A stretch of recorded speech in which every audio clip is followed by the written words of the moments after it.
Morning students. तो आज हम जो है अपना नेक्स्ट जो पार्ट है वो स्टार्ट करने जा रहे हैं।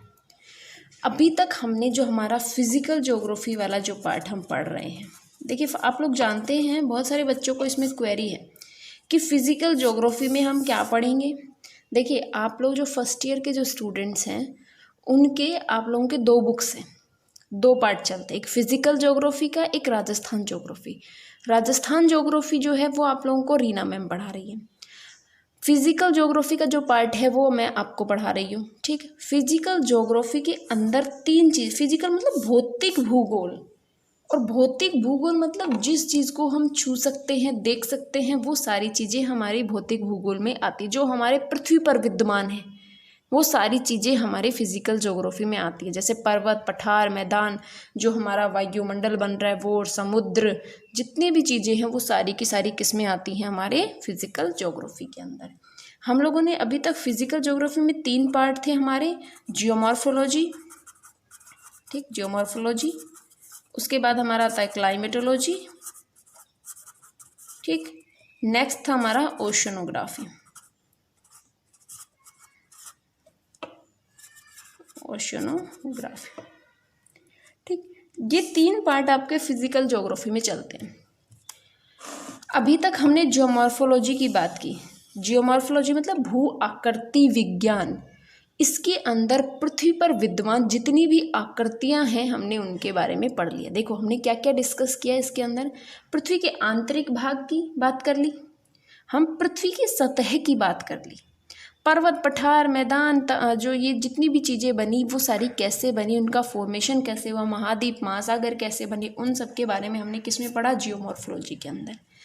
क्लाइमेटोलॉजी के अंदर हम पढ़ते हैं क्या, जो हमारी जो सतह है, मान लीजिए ये आपकी सतह है, ये पृथ्वी है।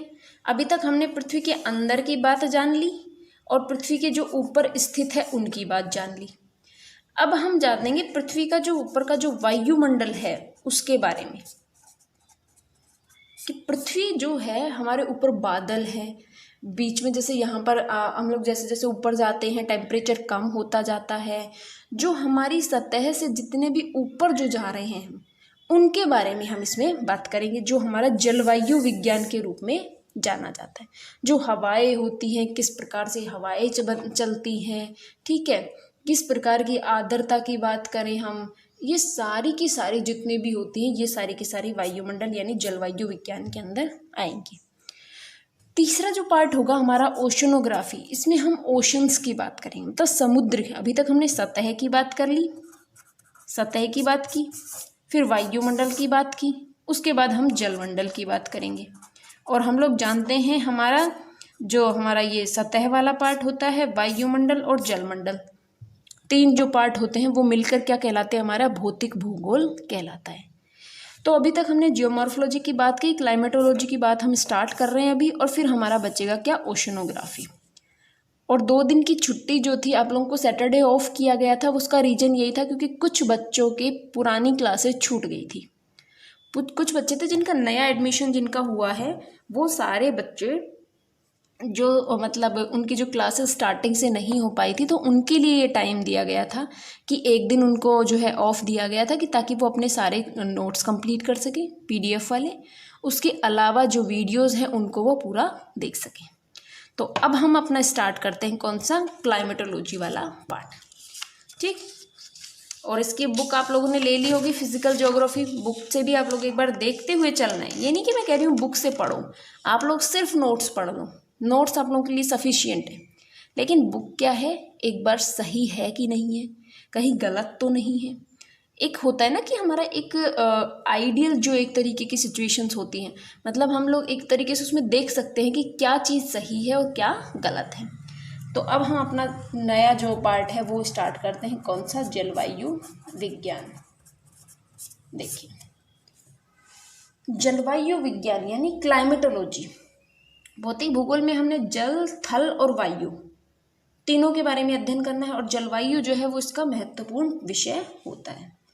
जलवायु विज्ञान की अगर बात करें तो सबसे पहले एक विद्वान हुए, कौन, हम्बोल्ट, अलेक्जेंडर वॉन हम्बोल्ट। इन्होंने सबसे पहले क्लाइमेटोलॉजी शब्द का यूज किया। जो हमारा क्लाइमेटोलॉजी जो शब्द है उसका सबसे पहले यूज किसने किया? हम्बोल्ट ने। सबसे पहले जो इस वर्ड का यूज किया वो थे हमारे एक विद्वान हम्बोल्ट ने जो है इसमें सबसे पहले क्लाइमेटोलॉजी शब्द का यूज किया। इसने ही समताप रेखाओं को विश्व के मानचित्र पर सबसे पहले प्रदर्शित किया। समताप रेखाओं को सबसे पहले इसने मानचित्र पर प्रदर्शित किया। मानचित्र पर प्रदर्शित सबसे पहले किसने किया? हम्बोल्ट ने सबसे पहले मानचित्र पर समताप रेखाएं प्रदर्शित की। अब बात आती है समताप रेखाएं होती क्या है। देखिए, समताप रेखाएं होती हैं दो स्थान है और वहां पर समान तापमान है। समान तापमान वाले स्थानों को मिलाने वाली रेखा को समताप रेखा कहते हैं। दो स्थान है, मान लीजिए कि एक तो है हमारा जैसलमेर और एक है बाड़मेर, दोनों के अंदर तापमान में समानता है। तो यहाँ पर जो एक काल्पनिक ये रेखाएं खींची नहीं जाती हैं, ये इमेजिनरी लाइंस होती है, इनको सोचा जाता है, इनको इमेजिन किया जाता है। तो ये जो समताप रेखाएं होती है, समान तापमान वाले स्थानों को मिलाने वाली रेखाओं को हम समताप रेखाएं कहते हैं। इतनी चीज़ों में कोई दिक्कत है? देखिए, फिर हमारे एक विद्वान हुए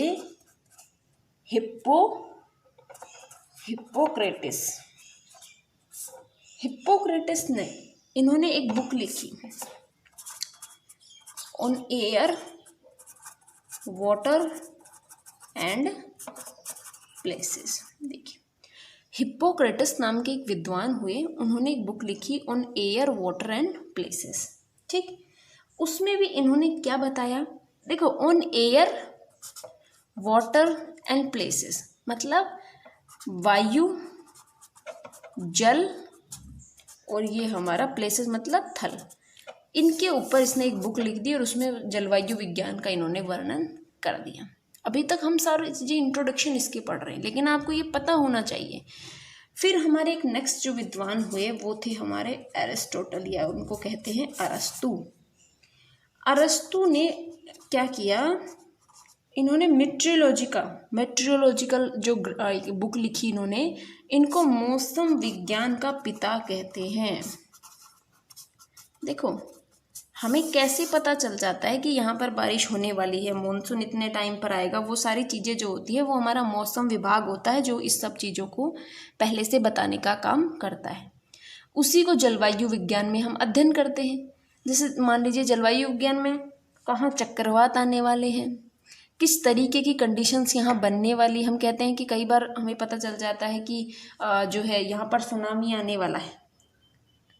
हालांकि इतना ज़्यादा एकदम करेक्ट आंसर आप लोग नहीं निकाल सकते, लेकिन एक अजम्पशन होता है। आप लोग न्यूज़पेपर में पढ़ते होंगे ना कि 10 दिन बाद हमारे यहाँ मानसून आने वाला है, 15 दिन बाद आने वाला है। तो वो सब कैसे डिसाइड होता है? हमारे यहाँ पर बहुत सारे यंत्र लगे हुए हैं, बहुत सारी टेक्नोलॉजी है जिनके द्वारा हम इनके बारे में पता लगाते हैं। आप लोग अपनी सोच को एक बार एक्सपेंड करके देखेंगे तो उसमें पता चलेगा आपको कि हमारे आसपास की जितनी भी चीज़ें हैं वो किस प्रकार से अपना काम कर रही हैं। ठीक, अभी तक की चीज़ें समझ में आई। अब जो नेक्स्ट जो हमारे एक और विद्वान हुए,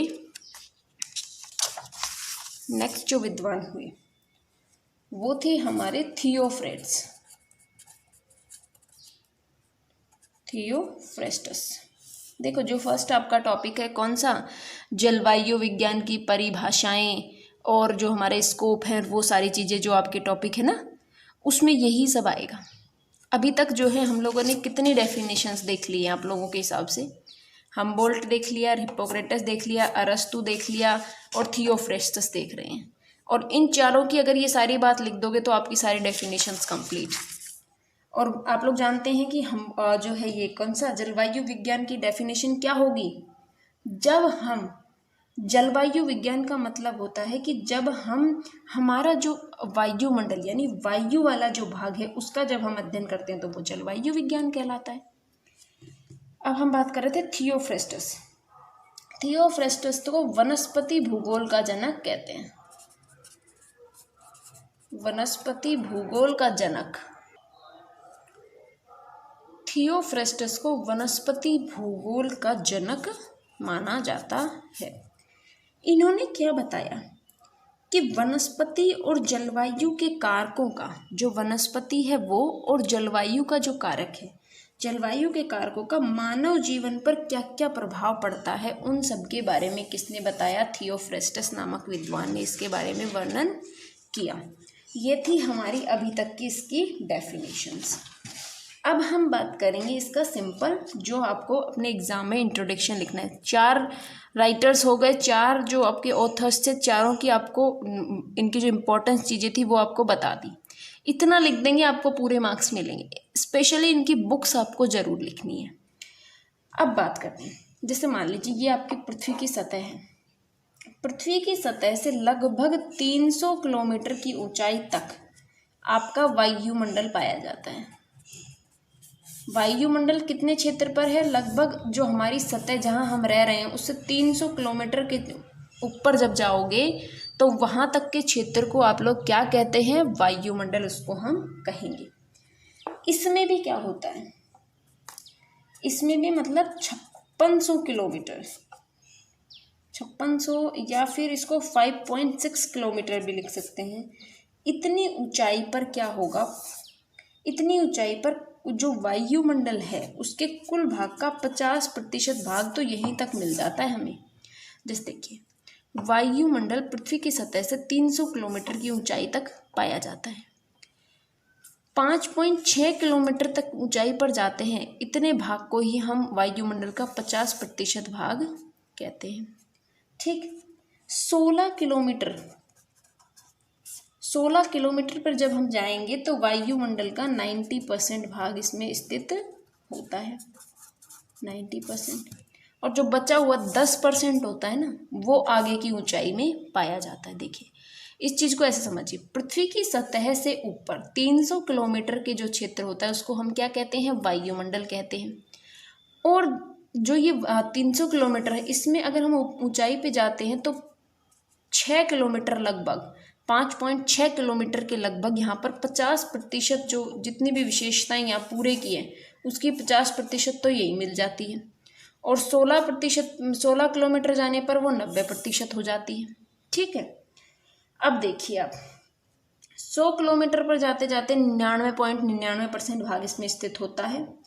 और 100 किलोमीटर के बाद, ये जो 100 किलोमीटर है उसके बाद यहाँ एक काल्पनिक रेखा होती है। काल्पनिक रेखा होती है जिसको हम क्या कहते हैं? कारमन लाइन, कारमन रेखा। चीज समझने की, हम ऊपर देखिए, अमेरिका अपने वायुयान उड़ाता है, अपने रॉकेट्स भी छोड़ता है, सैटेलाइट्स भी हैं उसके बहुत सारे, हैं कि नहीं है? चीज़ों को समझना आप लोग। हम लोगों को कोई जल्दी नहीं है, हम लोगों का सिलेबस बहुत अच्छा चल रहा है। अभी जियोमॉर्फोलॉजी कंप्लीट हो ही चुका है, अभी क्लाइमेटोलॉजी को बहुत आराम से चीज़ों को समझ के हम लोग पढ़ेंगे। देखिए, ये जो हमारे हवाई जहाज होते हैं, हेलीकॉप्टर होते हैं, ठीक है, हमारे जो सैटेलाइट्स होते हैं जो हम लोग अंतरिक्ष में भेजते हैं, सुनते हैं ना आप लोग कि इसरो ने इतने सैटेलाइट लॉन्च कर दिए, अमेरिका के नासा ने इतने कर दिए। एक एरिया तो फिक्स होता होगा ना ऊपर, वरना तो अमेरिका के जितने भी सैटेलाइट्स हैं वो हमारे इंडिया में आ जाएंगे, या फिर हमारे इंडिया के, पता है इनका भी एक रूट फिक्स होता है। आपका जो एरिया होता है, जो इंडिया की जो टेरिटरी मानी जाती है वो 100 किलोमीटर तक ही मानी जाएगी ऊपर। जैसे मान लीजिए कि ये सतह जो है भारत की एक बाउंड्री बनी हुई है, आप लोग जानते हैं कि ये भारत का जो मैप है, ठीक, ऐसे ही बना देती हूँ अभी थोड़ा सा। भारत का जो मैप है इसके अंदर हमारी एक बाउंड्री बनी हुई है, उस बाउंड्री तक ही क्या है? हमारी टेरिटरी मानी जाती है, हमारा अधिकार है वहाँ तक। समुद्र की अगर हम बात करें, जैसे समुद्र था तो यहाँ पर 12 नॉटिकल मील तक का जो क्षेत्र था वो अपना था। समुद्र के अंदर 12 नॉटिकल मील तक का जो क्षेत्र है वो अपना होता है, मतलब जो सीमा से लगा हुआ जो भाग होता है उसमें 12 नॉटिकल मील तक आपका होगा, उसके बाद में वो किसी दूसरी कंट्री का या फिर सार्वजनिक रूप से होता है। ये एक पार्टीशन किया हुआ है ताकि लोगों के बीच में झगड़ा क्रिएट ना हो, वरना तो देश लड़ लड़ के ही मर जाएंगे। ऐसे ही वायुमंडल में ऊपर की तरफ 100 किलोमीटर का क्षेत्र तो अपना है, मतलब जैसे इंडिया का माने तो 100 किलोमीटर तक तो अपना खुद का क्षेत्र है। उसके बाद में एक काल्पनिक रेखा है जिसको कार्मन लाइन कहते हैं। आप लोग ये नहीं सोचेंगे कि एक लाइन खींची हुई है, मैंने बोला है वर्ड काल्पनिक रेखा है, अज्यूम किया गया है। उस रेखा को कार्मन रेखा के नाम से जानते हैं। उस रेखा के ऊपर अब हमारा अधिकार खत्म हो जाता है। अब वहाँ 100 किलोमीटर के बाद हर देश का कोई भी रॉकेट हो या कुछ भी वहाँ से गुजर सकता है, वो वहाँ पर अपना जो है किसी भी तरीके से काम कर सकता है। ऐसे ही हम भी, अमेरिका 100 किलोमीटर तक उसकी कार्बन लाइन है, फिर उसके बाद ऊपर जो है हम अपना काम कर सकते हैं। ये सारी चीज़ें फिक्स होना ज़रूरी थी, वरना इंटरनेशनल रिलेशन हमारे चल ही नहीं पाएंगे। ठीक, इतनी चीज़ समझ में आई। देखिए अब हम बात करते हैं आगे। जो 100 किलोमीटर, जैसे ये धरातल था और धरातल से ऊपर 100 किलोमीटर तक आप गए, 100 किलोमीटर तक तो यहाँ पर तो हमारा क्या है, सघन वायुमंडल पाए जाते हैं, वायव्य तत्व पाए जाएंगे। सघन वायव्य तत्व मतलब जैसे 100 किलोमीटर तक तो क्या है, हमारे यहाँ पर धूल के कण, ठीक, एरोसॉल्स, कुछ बहुत सारी गैसें, ये सारी जितनी भी पाई जाती है ये हमारे 100 किलोमीटर वाले क्षेत्र पर ही पाई जाती है। मतलब सबसे जो सघन जो वायुमंडल है वो हमारा 100 किलोमीटर वाले क्षेत्र तक ही पाया जाता है। उसके बाद इनकी अनुपस्थिति होने लगती है। देखिए अब सौर परिवार से परे अगर अंतरिक्ष क्षेत्र की बात करें, मतलब मान लीजिए कि ये जो 100 किलोमीटर है उसके बाद में हमारा वो आ गया, उसके जो कार्बन लाइन है, और कार्बन लाइन से ऊपर जब हम स्पेस में जाएंगे तो स्पेस वाला जो क्षेत्र होता है वो अंतरिक्ष क्षेत्र माना जाता है। और जलवायु विज्ञान में अगर हम बात करें तो हम मौसम, जलवायु विज्ञान में हम क्या क्या बात करेंगे, हमारे कौन कौन से मौसम हो गया, जितनी भी ऋतुएं हो गई उनके बारे में, और जलवायु के बारे में इसमें अध्ययन करते हैं। और मौसम और जलवायु में भी अंतर होता है। आप लोग बताइए कि जलवायु और मौसम में क्या अंतर है। एक लिख दिया जलवायु, एक लिख दिया मौसम, दो टर्म्स हैं आपके लिए, दोनों में अंतर क्या है। देखिए मौसम, कभी किसी को कहते हुए सुना है कि आज का मौसम, आप लोग जनरली सारे लोग बोलते होंगे कि आज का मौसम तो बड़ा अच्छा हो रहा है, आज का मौसम तो थोड़ा ठंड वाला है, आज के मौसम बहुत चिपचिपा सा हो रहा है, बारिश होने वाली है, कहते हैं कि नहीं कहते।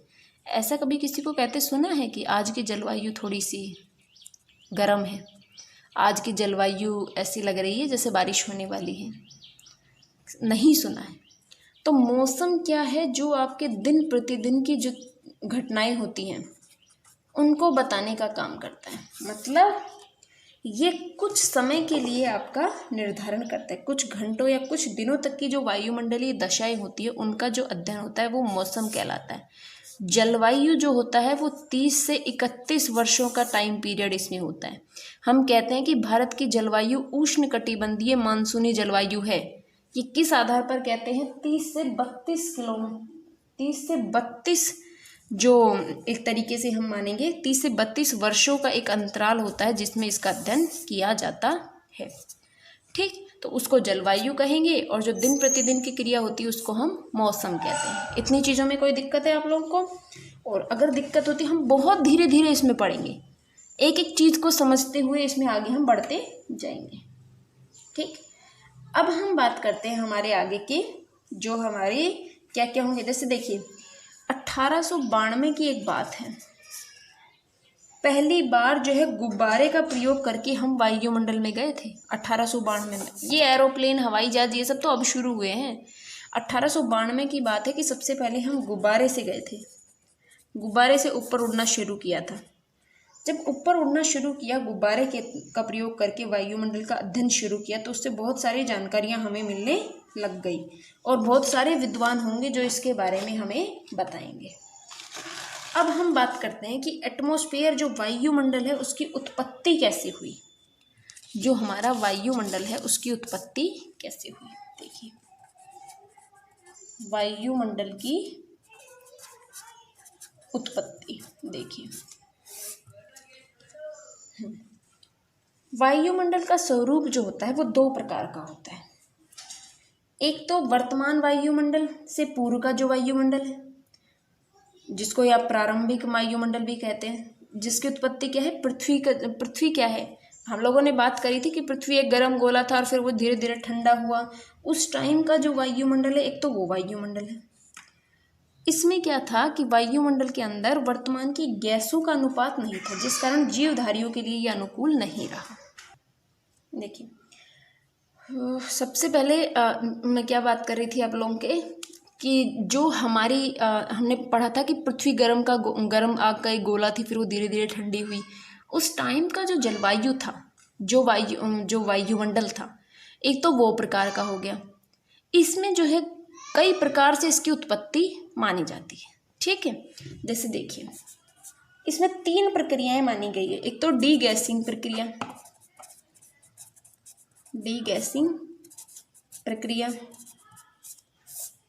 एक हो गया। दूसरा इसमें वाष्पन या वर्षण, या फिर वर्षण वाष्पन, या इस प्रकार की जो प्रक्रिया है। तीसरा इसके अंदर आता है संश्लेषण प्रक्रिया।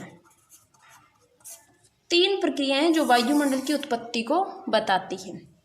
पहली जो प्रक्रिया है डीगैसिंग प्रक्रिया, इसमें क्या हुआ कि जब पृथ्वी का जब ठंडा होना स्टार्ट हुई पृथ्वी, तो उसके अंदर बहुत सारी गैसें वायुमंडल में चली गई, उससे वायुमंडल का निर्माण हो गया।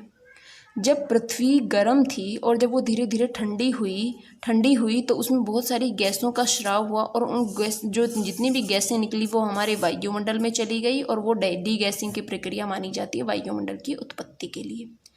दूसरी आती है वाष्पन वर्षण की प्रक्रिया। मतलब वाष्पन वर्षण यानी कि जो एक तरीके से वाष्पीकरण होता रहा और ऊपर से बारिश होती रही। इस जो प्रक्रिया है ये भी हमारे वायुमंडल का निर्माण करती है। तीसरी थी संश्लेषण प्रक्रिया। संश्लेषण प्रक्रिया में क्या हुआ कि रासायनिक संश्लेषण और प्रकाश संश्लेषण की प्रक्रिया इसमें संपन्न हुई। एक तो होती है हमारी कौन सी, रासायनिक व प्रकाश संश्लेषण। रासायनिक और प्रकाश संश्लेषण की प्रक्रिया संपन्न हुई, और जो वर्तमान का जो वायुमंडल है वो हमें आज दिखाई देता है। और जो अब आगे का जो टॉपिक है वो हमारा है वायुमंडल की, हम डिटेल से स्टडी अब करेंगे। ये था अभी तक का हमारा इंट्रोडक्शन। जो आपका फर्स्ट टॉपिक है कौन सा, जलवायु विज्ञान की उत्पत्ति या फिर उसकी जो डेफिनेशंस हैं उनके बारे में हमने यहाँ डिटेल से देखा। ठीक है, और इसमें अगर आप लोगों को कोई दिक्कत आती है तो आप लोग पूछ लेंगे। ठीक, आज बस इतना ही करेंगे, आगे का हम नेक्स्ट क्लास में पढ़ेंगे। धन्यवाद।